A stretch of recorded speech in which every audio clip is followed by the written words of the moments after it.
All right, welcome everyone to Dark News. I am your host, Christoph Atlas, and today is July 29th. We're going to talk about the latest dark market prices, of course, indicating what's going on with the crypto economy and dark markets. And we'll touch on a couple brief news stories from the week relevant to this technology that we so love. And then, of course, we'll answer a few listener questions. Easiest way to submit your questions is to do so on Twitter. You can use the hashtag DarkNewsShow or tweet at DarkNewsShow on Twitter, and I'll answer your questions. And if you're also watching via the Google Hangout, then you can also submit through the Q&A app as well. And I'll take a look at your questions at the end of the show. Still plenty of time for you to get those in for today. If you're enjoying this show, feel free to send us a tip. In the edited version of the show, I'll throw up the usual QR codes and all that stuff, Bitcoin, Dogecoin, Darkcoin, or whatever else you want to send in the mail. And we very much appreciate your support for the show. So let's start by taking a look at the dark market prices for today.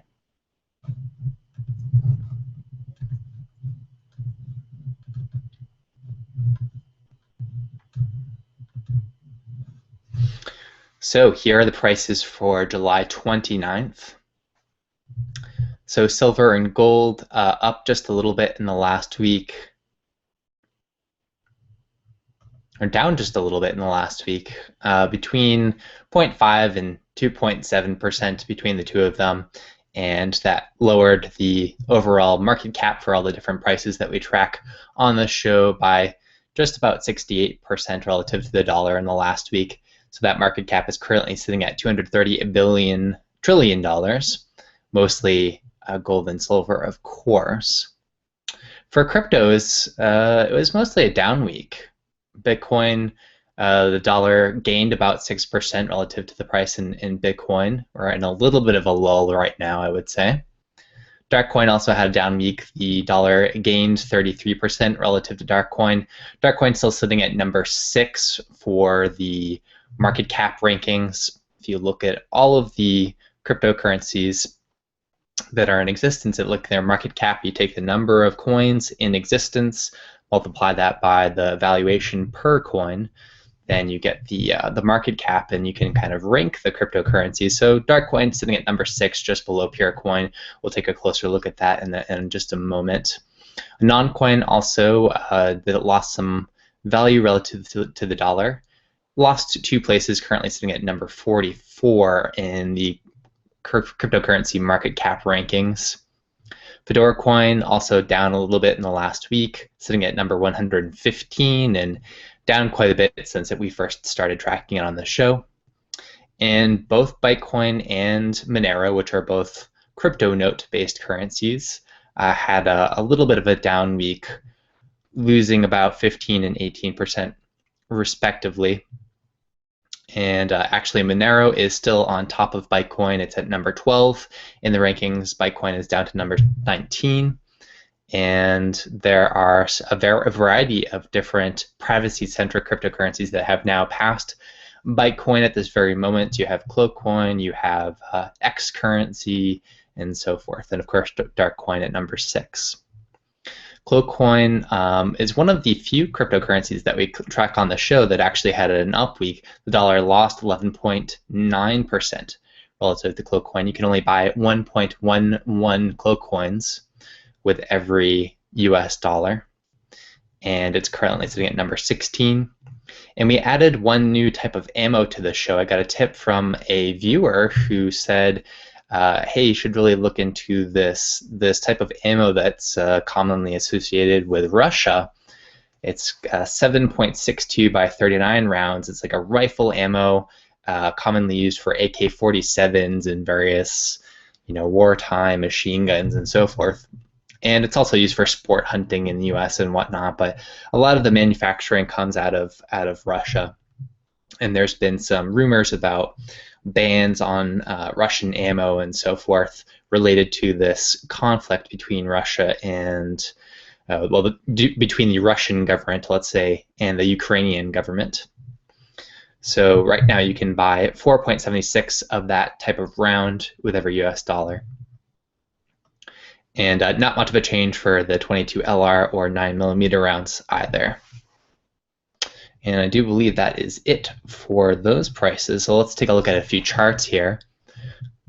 So Monero pretty flat in the last week.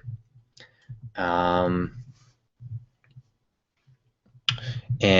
Bitcoin just on a kind of a little bit of a dip, just a gentle dip here. Darkcoin has decreased in the last week, obviously. A non-coin, pretty lateral movement. Fedora coin,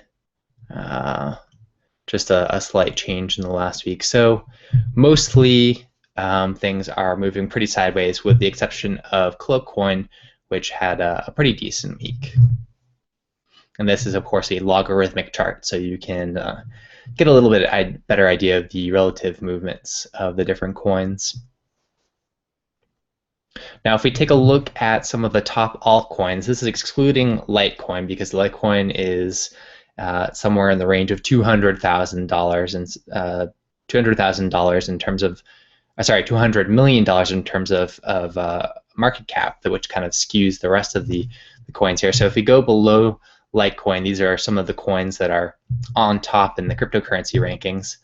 Now, Ripple last week had overtaken Next, and it's maintained that this week. So Ripple looking quite strong right now. Next, on the other hand, just down a little bit the last couple of weeks.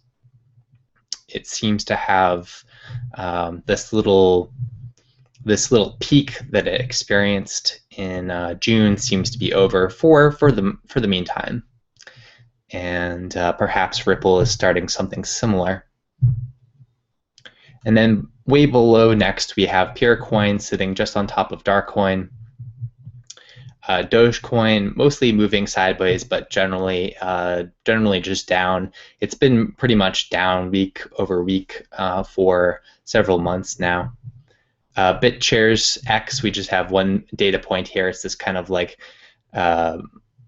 lightish blue or aqua blue thing sitting below the purple BitShares, or sorry, below the Dogecoin and the pinkish name coin here. So we'll be keeping an eye on BitShares X. I need to figure out exactly what the difference is between BitShares X and BitShares PTS. I know it's a pretty simple, basic difference, but I just haven't refreshed my memory on that recently. MadeSafe was looking pretty competitive, but for a little while there, but now it's actually just moving fairly sideways. And Namecoin lateral movement as well. And Monero is, I mean, if you think about it, so privacy-centric coins, you have Darkcoin, and then you have Monero basically below that. So Monero, I guess you could say, is the number 2 privacy-centric coin right now. So that's pretty good for Monero. And if we take a look at the logarithmic graph, you can better see some of the relative movements here.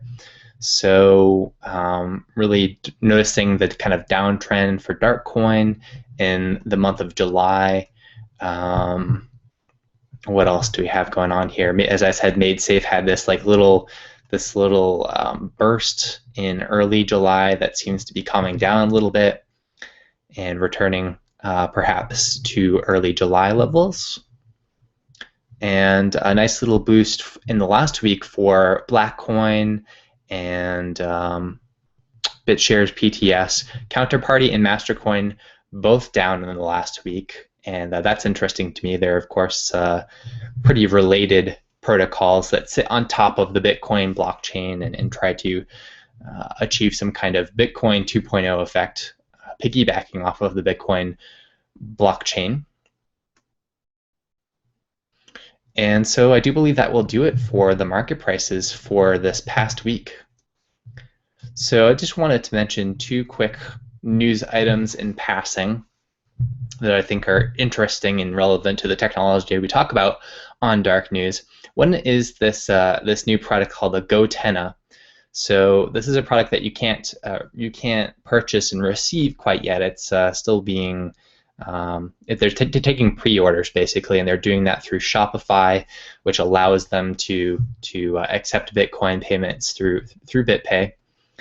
And the idea for GoTenna is that they are these little devices that you carry around with you, and they're supposed to partner up with your mobile device through Bluetooth, and they also have a radio broadcast capability. And so what it would allow you to do is, if you and a friend both had one of these, you could send text to each other and some other types of data between your devices without going through the cell phone network. And I think that's quite interesting.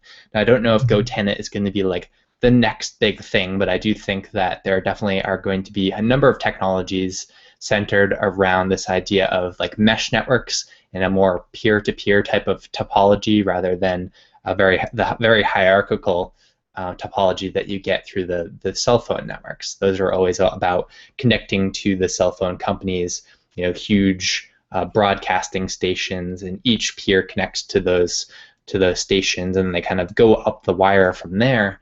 But this is a more peer-to-peer type of approach. So the device broadcasts in the band of 151 to 154 megahertz, which is it's a restricted band in the UK. So you actually technically wouldn't be able to use these devices legally without some type of special license in the UK. I don't know if anyone cares about that, but you can pre-order them now if you want to. You can get 2 devices for I guess $150, and then they'll go up in price after the pre-sale. Now, I guess they're accepting Bitcoin through Shopify and through BitPay, but just keep in mind, anything that we're talking about pre-sales, you definitely want to be very careful about pre-sales with Bitcoin, because there's always the potential for Bitcoin to go up a lot before you actually get your product. And a lot of people who went through the whole thing with Bitcoin miners, like maybe some of them didn't even get their devices, or they got them very late. And it's a little bit less exaggerated if you're talking about buying a device that's not a miner. The miners have like this very limited shelf life, and you wouldn't necessarily. This is not like a depreciating capital good in the same way that a Bitcoin miner is. But you do want to be careful with these pre-sales. You don't want to suffer from buyer's regret in that regard, because it would suck if Bitcoin went up to $2,000 and you paid them at the current levels and didn't get it until that $2,000 mark. Then you might quite regret it, and you may not save any money. In fact, if you do this pre-sale for $150 for a pair of them, and then later on they're being sold individually for $300. If Bitcoin goes up enough, then you're not actually saving any money there. So just something to consider if you're going to buy into this pre-sale. Now, I don't see any clear indication that you'd be able to use this device for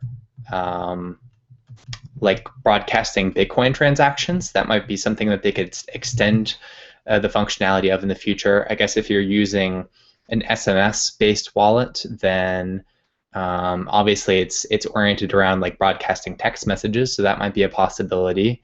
And this is not just, the devices are not only for broadcasting between you and a friend, and it's not like paired, like these are the only devices, the only other device in the world that you can broadcast to. It is supposed to be a bit more of a peer-to-peer kind of meshy type network, in the sense that you can also broadcast to all of the devices in the area, these other GoTenna devices. So if you have 400 people in the area, then you can, if you want to, you can broadcast your message to all 400 of them through your GoTenna device.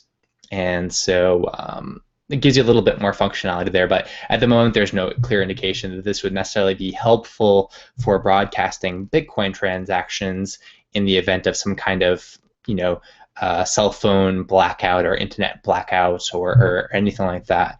That may not be the case necessarily. So I wouldn't buy it specifically for that reason, but I'm hoping that this is the start of a series of consumer devices that would have that kind of capability, that would be able to get some networking going in the event that these internet choke points are shut down or restricted in some fashion.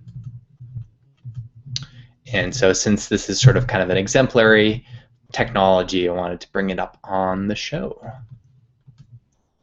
And one last little bit of news, there's this guy named Timothy Coles who is looking to sell a gold mine in Yukon City, in the Yukon city of Dawson. I guess this is in Canada. And he's selling it for around 3,200 Bitcoins. And there's apparently some kind of website called BitPremier where you can sell very expensive stuff for Bitcoin. So this is about $2 million for the gold mine. Now, I bring this up for, I guess, a couple of reasons. One is that it's really interesting to see what kinds of stuff people are selling for Bitcoin. Every time that someone sells something like totally different and new for Bitcoin, it kind of like extends the functionality of Bitcoin. It shows that Bitcoin is really useful as a money and is not limited to just particular areas. So we can always circle this kind of drain or this the center of like buying computer hardware and stuff related to Bitcoin mining and so forth, and you can sell that for Bitcoins, but that's still kind of like a pretty internal economy. And really what you want to see for a successful currency is for it to get as broad as possible, to use as broadly as possible, not just for things related to the currency itself. And so when you see someone that actually is selling this kind of mine that produces gold, which is another form of money, then that's very interesting. This individual is basically saying, yeah, like I'd rather have these Bitcoins than this other form of money. Not only just the money, but like a business and a piece of land that is producing that money. Traditionally, so the gold market in the last few years has been down quite a bit. It's in a bit of a bear period, or perhaps a very long retracement period. But one area where investors are still making money off of it is if they have invested in gold mining royalties, where basically they get paid kind of like a percentage of the gold that's mined, or a profit, the revenue that's generated through the mines, rather than being based solely on the valuation of gold itself. So even when gold prices go down, these people that own royalty shares can still make pretty decent money off of the mines. And so mines are still a potential source of significant revenue and profit for people looking to invest in this sector, even as the gold price has declined quite a bit, some 40 or 60% in the last year, probably more like 40%. Now, the other thing that I want to point out too is maybe this is kind of a red herring. Like, okay, it's cool, there's this guy that's selling a gold mine, and he's saying like, yeah, I really think Bitcoin is the next big thing. I see a lot of similarities in the properties between Bitcoin and gold, and that's all well and good, but perhaps this is just like a marketing ploy. Like maybe he really wants to ditch his gold mines, and he's trying to get some free marketing by being the first guy to offer it for Bitcoin. Maybe he doesn't even actually want to sell it for Bitcoin. Maybe this is just a way of getting more eyes on his sale. And that's certainly a possibility as well. If I owned a gold mine right now, I probably wouldn't be hugely interested in holding on to it. One of the difficulties for the mining companies, not the people that own the royalties who get like a chunk of the revenue, but for the mining companies who depend on the profits, when the gold price declines quite a bit, that really, really crunches their profit margins by a lot. And so you definitely see a lot of like junior mining companies shutting down and all that kind of stuff. I was just talking about this the other day with my friend Tour de Meester, who is a crypto economist. So yeah, that's a possibility possibility is that this guy just wants to dump his not very useful gold mine and is just using this as a marketing opportunity. So be curious to see if it actually does get sold for Bitcoin, if there are other mining operations that are looking to make similar sales in this regard. And yeah, I think it's an interesting thing to keep an eye on in terms of looking at the valuation of Bitcoin and seeing what Bitcoin can be traded for and how people are perceiving it in terms of its value. So, having gone over that bit of news, let's take a look at some listener questions. Before we jump into the listener questions, I just wanted to do a quick update on the code review stuff for Darkcoin and DarkSend. So, for those who are not familiar, the Darkcoin, they have this technology that they use for the privacy properties of Darkcoin called DarkSend. They call it DarkSend. And for the moment, it's closed source. So usually cryptocurrencies, they have all their code open source, and the reasoning that I've heard from the Darkcoin team is that they don't want to take their privacy technology and open source it quite yet. They want to do that down the line, but they want it to reach a certain level of maturity first. Their fear is that other coins will take a not fully matured privacy technology, copy it into their coins, and not really stay up to date with the latest like improvements to DarkSend. And they certainly are making incremental changes and improvements to DarkSend as time goes along. So, and you definitely see this with plenty of altcoins, that they will try to kind of copy and paste things like the zero coin source code into their technology and not really have like a great understanding of that technology. And so that I can see how that can be a bit risky. I'm a little bit skeptical about that explanation. I think it may be more to do with having a proprietary advantage, but of course we'll wait and see. Now, they wanted to have some outsider come in and take a look at this code, not to open source it, but to have someone kind of review the code and at least give a second opinion about whether the code seems secure. And so Evan, who's the lead developer of Darkcoin, he asked me to take a look at this, and I agreed. And to give me more time to work on this project, which is I'm working on it right now, I approached the Darkcoin community and said, hey, feel free to send me some tips, and this will give me more flexibility to focus on this project. And people were hugely generous with that opportunity. I posted a thread on Reddit and got lots of Darkcoin tips. Some of them were large, many of them were small, and in many ways it's really gratifying to see lots of small tips, because that means that there's lots of support and participation behind this code review project. So I just really want to, I mentioned this on the Bitcoin group on Friday, but I just really wanted to reiterate that I really appreciate everyone's generosity, and it's going to be very, very helpful, and me being able to spend the time that's really appropriate on reviewing this code. There's a number of things that I'll be doing in the code review, looking at the actual privacy technologies to make sure that it seems sound. I've been emailing back and forth with Evan about this. And I'll also be looking at making sure that there aren't vulnerabilities in the code, that the design sort of matches what the code is actually doing. And there's a lot to look at with the code. So I've received a initial kind of preview version of the code from Evan. He's still trying to iron out the last few bugs and test things out on testnet. And I'll probably be jumping into the testnet testing shortly as well, just to get a better sense of the implementation, where it's at. So I don't have his final like RC4 code quite yet, but I assume I'll be receiving that soon. And in the meantime, I'm looking at this kind of preview code just to start getting familiarized with it and getting a sense of what's going on in the code. So I'll be working on that quite a bit in the next week or two, I imagine. So that's sort of a little update what's going on with that project.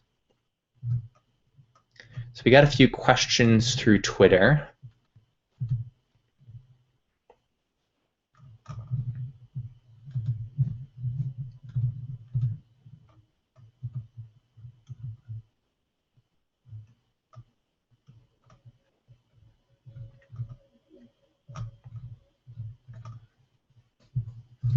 So a listener through Twitter asked, "Is Next and Ripple and other pre-mined coins a scam?" I wouldn't say it's a scam, but it does mean that there isn't the same kind of opportunity for people to acquire the coins in the way that you would have for a completely non-pre-mined coin, right? So the idea behind making sure the coin is not pre-mined is it's not just the developers getting a whole lot of the coin, and if you have just a small number of people scooping up a bunch of the coin at the beginning, the concern, of course, is like, first of all, a lot of the power over that currency is concentrated amongst a small number of people, and so that's a form of centralization. That's certainly a concern with something like a proof of stake coin like Next. But the fact that Next is pre-mined, I don't think has much to do with centralization, because they're using proof of stake to kind of distribute the coin. Like the distribution of the coin takes place initially through people buying the coin, and then additional coins are minted through the process of proof of stake. So mining is just kind of like, to me, it's not that important and relevant to Next. Ripple, perhaps a little bit. That's perhaps a little bit less of a case. There's definitely some centralization challenges when it comes to Ripple and how who has control over the Ripple network and how the coins are distributed and all that kind of stuff. But I wouldn't say that's necessarily a scam. I think that something that's changed in the last 6 months in the cryptocurrency community is that this sense of like what constitutes a scam, what are the signs of a scam, and so forth, has been changing a lot. And I think this idea of pre-mining is definitely one of them. Pre-mining is not any kind of guarantee. It used to be that it was. When we only had proof of work coins, and then like most of them were pre-mined, then you'd be very fearful that this was a pump and dump scheme, and that happened probably dozens and dozens of times, where people just sold a bunch of the coins at the peak and screwed the people that were coming into the currency. So, but I think that's changed now. I think there are legitimate reasons for pre-mining or pre-allocating coins, depending on what you're trying to do with the project. Another question, what's the best way to turn your Bitcoins into cash? I still prefer something like localbitcoins.com. It generally does mean that you have to go meet up with someone in person, and there's some time expenditure associated with that. There's some risk associated with that as well, depending on the amounts. That will kind of determine how much risk there is associated with that. But I still think that's quite good. You can do it in such a way that the only kind of record of this transaction is really just what happens in person, what happens when you meet up with the person, and not too much of a record kept on a localbitcoins.com or anywhere else on the internet. And so I think it's a way of really like getting a lot of potential privacy out of converting Bitcoins into cash. There used to be a kind of cool website where you could actually arrange with other people, and I guess there was probably some kind of escrow system, but basically someone would mail cash and the other person would send Bitcoins, and you'd be able to and you could send it to a PO box or some kind of intermediary mailbox, and this was a way of getting cash for your Bitcoins without giving a lot of information to the other person, and vice versa. But that website got shut down eventually. I don't think it was censored. It's just they shut it down preemptively in expectation of censorship. So yeah, I think localbitcoins.com is probably still one of the best ways to do it. And there certainly are other websites that you can do this with, other services, and some of them are more or less private. But I would say that probably the ones that are even more private than localbitcoins.com probably are just straight up not legal in the United States. And so you certainly should be concerned that the other parties that you're doing business with on these websites are going to be simply, sting operations. You don't want to get caught up in something like that. So do be careful when you are exchanging Bitcoins for fiat. I personally wouldn't worry too much about the cash stuff. Like, really the approach that I talk about in my book, Anonymous Bitcoin, is that don't try to do the anonymity stuff in just one step. It's too hard when you're interfacing with the legacy banking system.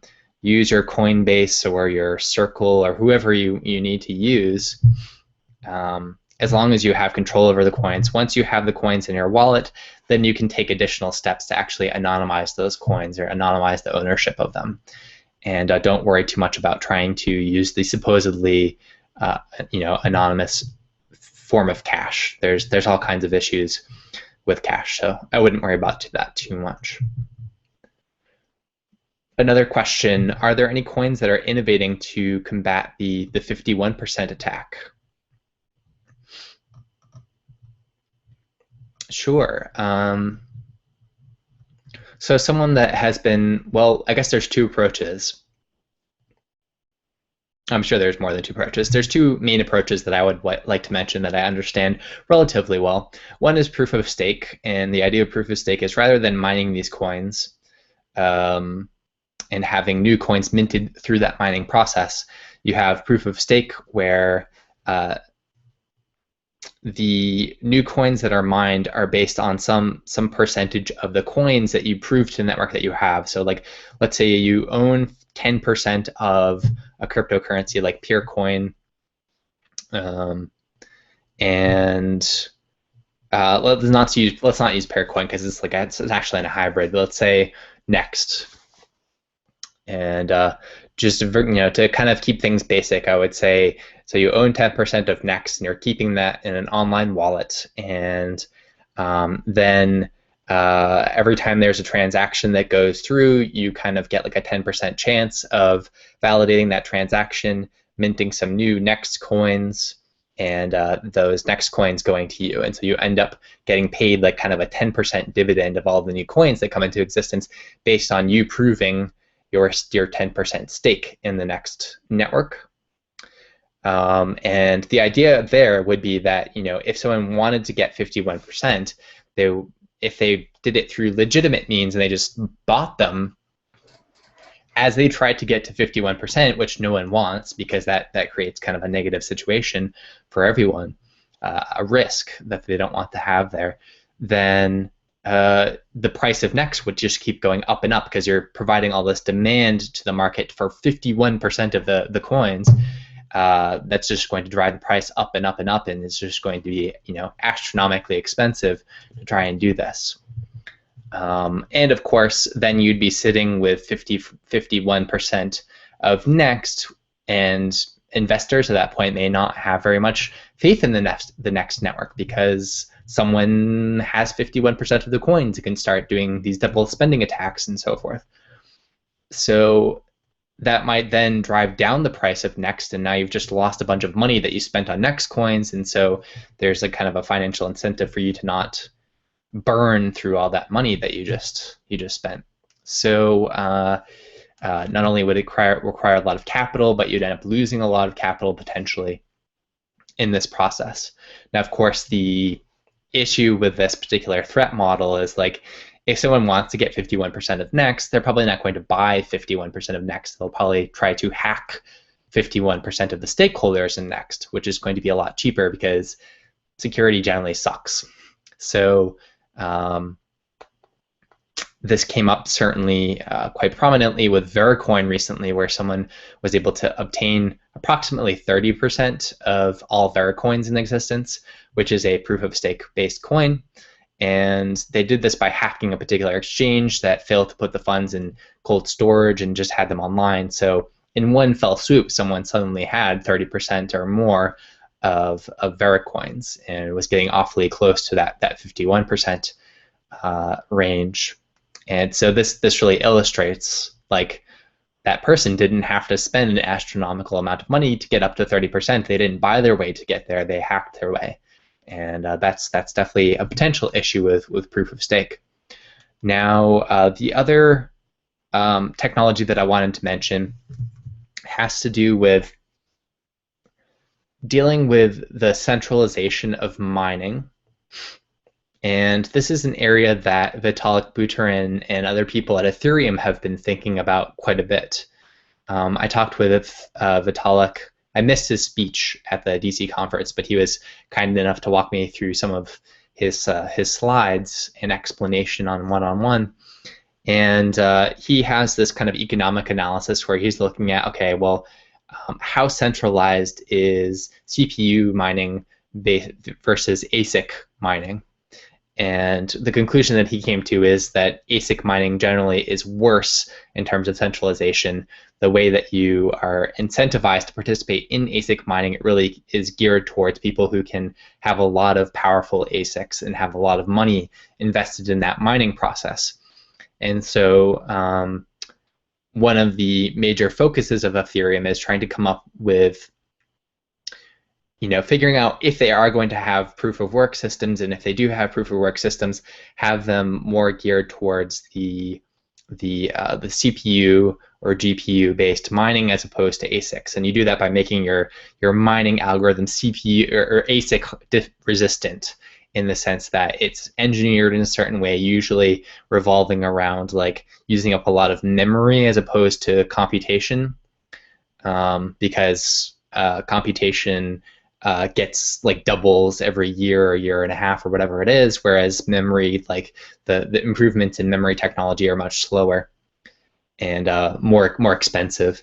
So if you can come up with a mining algorithm that's ASIC resistant, then there's less centralization supposedly in the mining process. And my objection to this has always been like, well, if it's CPU based mining, then that gives an advantage to governments who have supercomputers that are general purpose supercomputers, and it also gives an advantage to people running botnets. I'm reminded of a recent story with Dogecoin where someone was able to create a botnet and was mining quite a bit of Dogecoin, even though there are ASICs and a lot of GPU mining for Doge. This guy was able to build a large enough botnet that he was able to mine something like, I think it was like maybe 3% of all the Doge that had been mined over a couple of months, based on a CPU-based botnet, and that's a pretty impressive botnet and degree of competition that he was able to achieve. So I think botnets are definitely a challenge, and I'm not sure what the right answer is there, whether it's better to have things more focused on ASIC resistance or avoiding the botnets, or I'm really not sure. It's an ongoing area of research, but this is all to do with this 51% attack.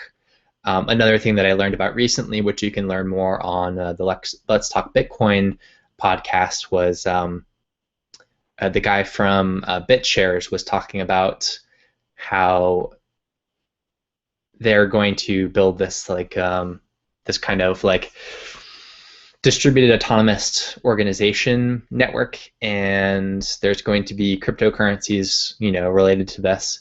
And the cryptocurrencies, he's now sort of thinking they're going to be based on a system he's calling delegated proof of stake, which has to do with having these human delegates that verify transactions.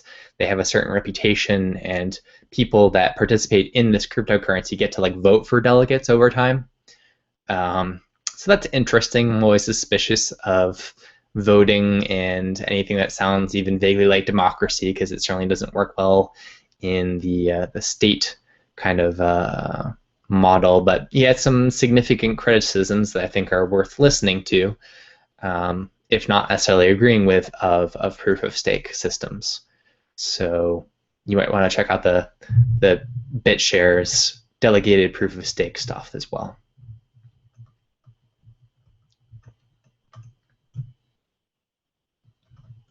Another question through Twitter, someone was considering trying to get some friends to kind of invest together on a Bitcoin miner and wondering whether it's going to be a good investment.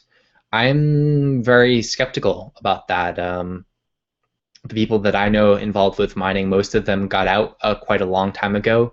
You have to, I find that it seems as if there's a very small sweet spot for Bitcoin mining. You have to be getting the bleeding edge machines in terms of how powerful and how efficient they are with the ASICs. Whenever you buy an ASIC, like the moment that it comes out into the market, it's got like a 6-month shelf life before it's no longer going to be able to even mine at a profitable rate.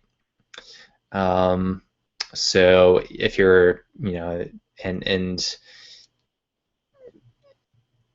it's a very small window of time, and there are other considerations related to what your energy costs are and so forth. So these big players in the mining field definitely have a huge advantage when it comes to keeping their costs down, I think.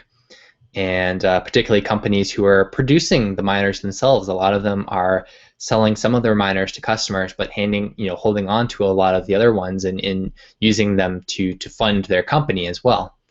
And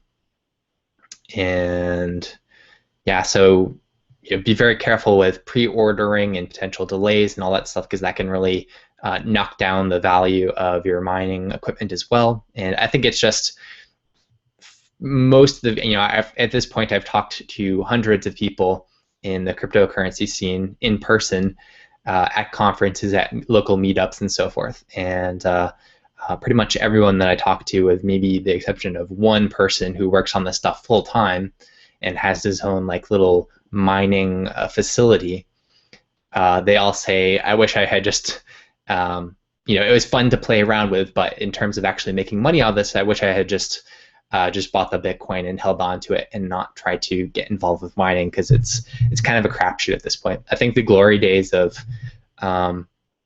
nerds being aware of this really obscure thing and running the Bitcoin client on their computer for a while and then forgetting about it, and then finding like, oh shoot, I have like 400 Bitcoin that I mined back in the day when I was trying out the client.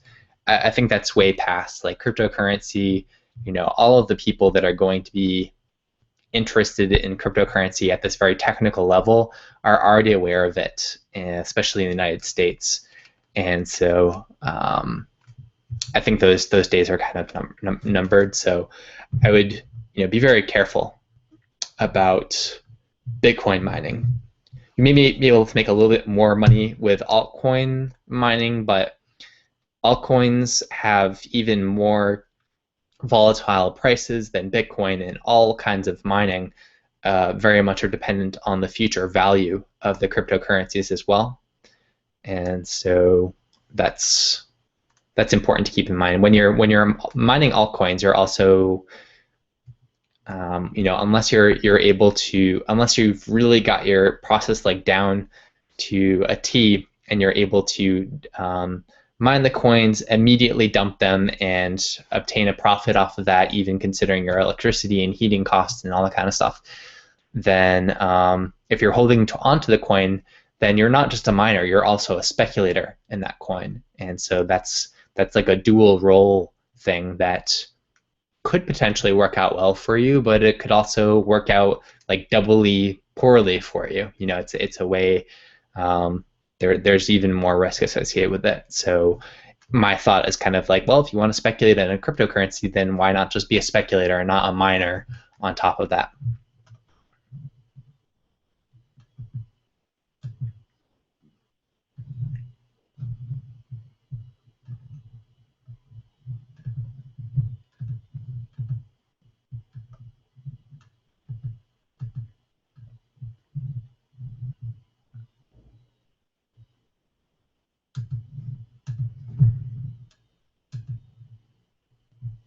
So I do believe that's going to do it for today for Dark News. Thank you very, very much for watching and for supporting the show. I hugely, hugely appreciate it. And I'm hoping that after I wrap up a couple of projects, that I'll be back into the full swing with Dark News, and got some some cool ideas, some interviews and stuff lined up.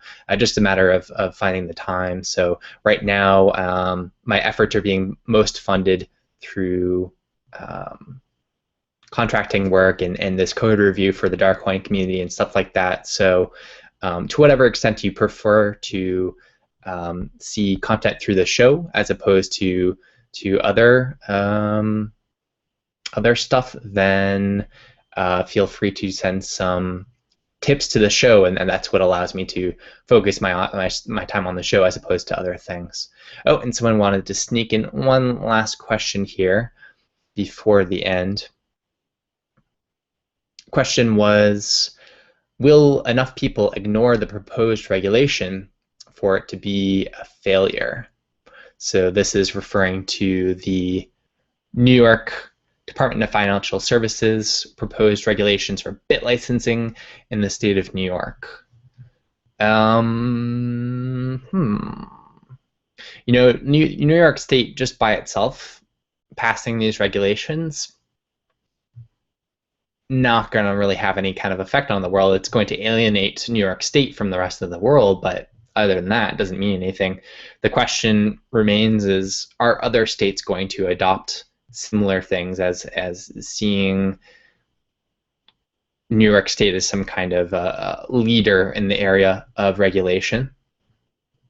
If they actually bother to do their homework, then they will find that the general consensus, you know what, I haven't seen even a single person who is been in the Bitcoin scene for a while who has had something positive to say about these proposed regulations.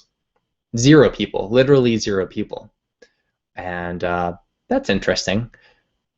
So if they bother to do any homework whatsoever and they try to go to the people who understand this technology the best, they will find that this is not something that they should attempt to copy at all. You know, if you are trying to regulate a particular industry and 100% of the industry has come to a consensus that the regulations are doomed and are bad, then clearly the regulation has nothing to do with actually supporting the industry or facilitating it in any way. It's about hog-tying the industry. So if they do their homework, they won't copy it, but I have no particular faith that regulators will do that kind of homework or that they're incentivized to do that. I think that as Bitcoin and other cryptocurrencies grow, as smart contract platforms grow and challenge existing ways of achieving legal structures and contracts and all this other stuff, as dark markets grow and challenge existing ways of doing commerce, all of the people that are in bed with the state that are currently in those areas are going to come crying to the regulators and looking for help to shut down these new avenues for human action. And they're going to, and they have a lot of money, and they'll buy out the regulators and, you know, do their best to create these kind of fences or these hoops for people to jump through, make it as inconvenient as possible for cryptocurrencies to try and challenge these existing institutions. And that's exactly what I expect to happen in terms of regulation all over the world, really. It's really important to keep in mind that there is an end game here. There's no future in which the dollar and cryptocurrencies live happily, you know, one along the other. That's not a possibility. They're like oil and water, and one has to be the victor here. I think that cryptocurrencies in the end are the definite victor, but I think the dollar is going to go down kicking and screaming, and it's not going to be pleasant in the meantime. So that's what I expect to happen. So if people are going to, you know, not go along with these regulations as they spread around the world, the only real avenue for them to do that is to do so through dark marketplaces.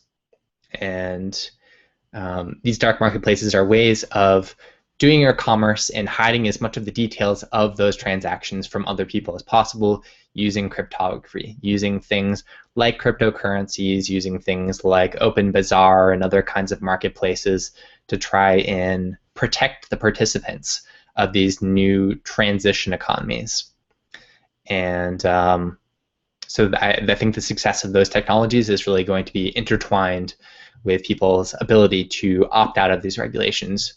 You can't be in New York and just open a Bitcoin ATM without your Bit license and be like,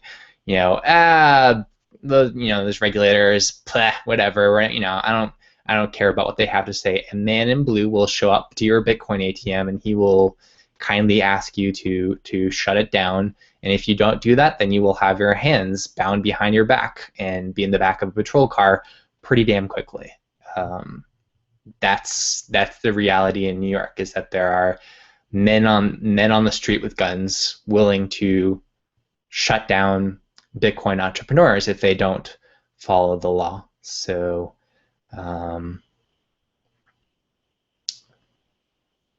in many ways, I think the future and people's ability to opt out of regulations is going to be relevant. It's going to be based on how comfortable and how courageous they are in participating in these dark marketplaces. Are they willing to do something very different from what they're accustomed to? Instead of jumping through all the hoops and signing all of the dotted lines and crossing their T's and dotting their I's, are they willing to do commerce in a completely new fashion, using structures that they're not familiar with? If you're using some kind of system based on this Lex Cryptographia model of commerce, where people are doing things anonymously, they don't even necessarily have reputations, but perhaps they just have bonds to secure their contracts. For a lot of people, that's going to be hugely unfamiliar and uncomfortable at first. And so the question is, will people be willing to go along with that? Will they be willing to adapt, or are they too stuck in the old ways?